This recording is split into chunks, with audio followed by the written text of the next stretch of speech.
किसी का हत्या होने के बाद, किसी का जान चलाने के बचाने के बाद, किसी का जान लेने के बाद आज स्पेशल प्रिविलेज मांगे तो ये सरकार में नहीं मिलने वाले।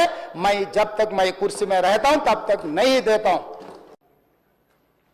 फ्यूचर में आइंदा no benefit source in the night before releasing the date, कोई बेनिफिट सोर्स नहीं देंगे, कोई नया रेट्स नहीं देंगे। तो తెలంగాణలో నో బెనిఫిట్ షోస్, వాళ్ళు ఎంత పెద్ద బడ్జెట్ సినిమాలు తీసినా కానీ రేట్లు పెంచే విషయంలో కూడా ఆచితూచి వ్యవహారం ఇచ్చి అందులో మాత్రం బెనిఫిట్ షో అసలే ఇచ్చేయలేదు। తెలంగాణ హై డ్రామా ముఖ్యమంత్రి రేవంత్ రెడ్డి డ్రామా మరొకసారి బయటకు వచ్చింది। మొన్నే కదా అల్లు అర్జున్ సంధ్యా థియేటర్ దగ్గర రేవతి చనిపోవడం చాలా దుర్ఘటన, ఆయనే మర్డర్ చేయించాడని అలాంటి కేసులు ఒక హోమ్ మినిస్టర్ గా ముఖ్యమంత్రిగా పెట్టించి ఫోన్ కాల్లు చేయించి ఆయనే అరెస్ట్ చేయించాడని మనం న్యూస్ లో చూసాం। రాత్రంతా జైల్లో ఉంచాడు అని మరి వెంటనే ఏమన్నాడు, ఒక ప్రాణం విలువెంత?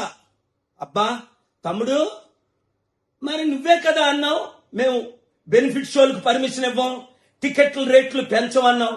మరి ఇప్పుడు చిరంజీవి కొడుకు ఏదో సినిమా వచ్చిందట కదా, గేమ్ చేంజ్ ఏదో, మరి దానికి నువ్వు టికెట్ల రేట్లు ఎలా పెంచావు? బెనిఫిట్ షోలు ఎలాగిచ్చావు? రోజుకి 4 నుంచి 6। నీకు తెలంగాణ ప్రజల వైపు చిత్తశుద్ధి ఉంటే రాత్రి 3-4 గంటలకి షోలు పెట్టుకోమని పర్మిషన్లు ఇచ్చావే, దమ్ముంటే క్యాన్సిల్ చేయి। ఏ నీకు 100 కోట్లు 1000 కోట్లు డీల్ ఇచ్చారా? ఇప్పుడు ప్రజలు, తెలంగాణ ప్రజలు నీకు కనిపించట్లేదా? దిల్ రాజు అనే పేరు ఆయన నాకు తెలీదు, ఆయన మీ బంధువు అట, మిత్రువు అట, వెంకట రమణారెడ్డి అట।